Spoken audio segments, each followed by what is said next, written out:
Saif and बेबो, आप भी कमाल करते हो। कभी प्यार की वजह से भी किसी का करियर चौपट हुआ है भला? बॉलीवुड में अपने कॉलीग्स को ही देख लीजिए, कितनी खूबसूरती से अपनी पर्सनल और प्रोफेशनल लाइफ को सक्सेसफुली हैंडल कर रहे हैं। कम से कम इन्हीं से कुछ सीख लीजिए आप दोनों।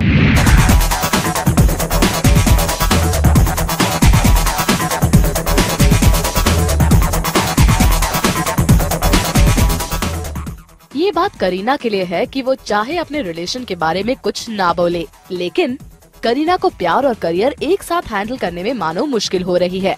लगता है कि उन्हें डर लग रहा है कि अगर उनके प्यार के चर्चे ऐसे आए दिन होने लगे तो बाकी एक्टर्स के साथ भी उनकी केमिस्ट्री को कहीं ऑडियंस लाल झंडी ना दिखा दे। इन बातों को सोचकर करीना, आपको परेशान होने की कोई जरूरत नहीं है, क्योंकि आपकी इस परेशानी को कम करने के लिए हम आपको देना चाहेंगे कुछ नेक सलाह। सलाह नंबर 1, सबसे पहले तो आप टेंशन लेना छोड़ दीजिए, क्योंकि इससे आपकी सेहत के साथ साथ आपकी फिगर पर भी बुरा असर पड़ेगा। हम ये मान लेते हैं कि आपने हमारी सलाह मानकर टेंशन लेना छोड़ दिया होगा, तो अब आपके लिए हमारी दूसरी सलाह कि जरा आप बॉलीवुड में कंपेटिटर कपल्स पर भी ध्यान दीजिए और कुछ सीख भी लीजिए। हम सबसे पहले बात करना चाहेंगे बॉलीवुड के हॉट कपल जॉन और बिपाशा की, जिनकी जोड़ी साल 2002 में रिलीज हुई फिल्म जिस्म से ही चर्चा में रहने लगी। इस जोड़ी ने हमेशा ही अपने प्यार का इजहार खुले आम किया।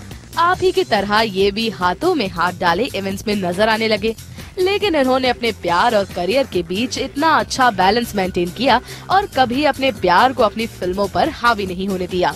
और इसीलिए आज जहां बॉलीवुड में इनके प्यार के एग्जाम्पल्स दिए जाते हैं, वहीं इनका फिल्मी करियर भी अच्छा खासा चल रहा है।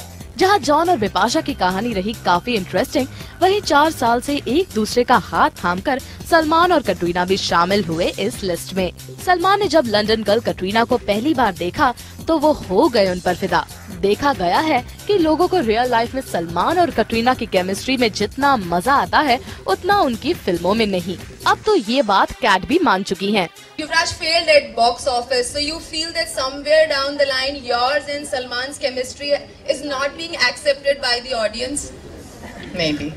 Don't know. मगर इन्होंने भी कभी अपने प्यार का असर अपनी फिल्मों पर नहीं होने दिया। यहाँ तक कि इनका प्यार हमेशा ही चर्चा में बना रहा। कभी दोनों की सेपरेशन की खबर उठती तो कभी इनकी फ्लॉप फिल्मों की चर्चा होती, मगर तब भी इन दोनों ने यही कहा कि कुछ तो लोग कहेंगे, लोगों का काम है कहना। अब रणबीर और दीपिका को देख लीजिए, दोनों एक दूसरे के साथ कई बार हाथों में हाथ डाले हुए घूमते मिलते। लोगों ने खूब बातें भी की।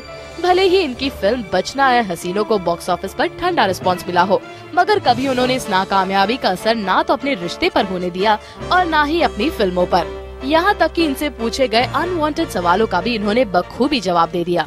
आप भी अपने करियर में एक जगह सेटल हो, रणबीर भी सेटल है, काफ़ी अच्छी अच्छी फिल्में कर रहे हैं आप लोग बड़े बैनर्स की, तो कहीं ना कहीं कभी कभी ये भी खबरें आती है, कंट्रोवर्सीज होती रहती, तो how do you tackle all? I don't need to tackle anything because I think he is very responsible and he knows I mean I am a part of the industry and I know what to believe and what not to believe, and I don't think any of these kind of rumors or what people have to say will ever come in the way of our relationship. We're very settled and we know exactly where we're headed.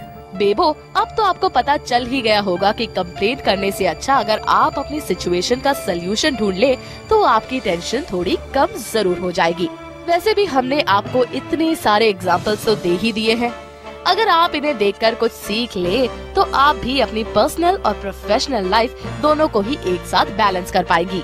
Manali Kamat रोढ़ान, जू, मुंबई। कुछ तो लोग कहेंगे, लोगों का काम है कहना।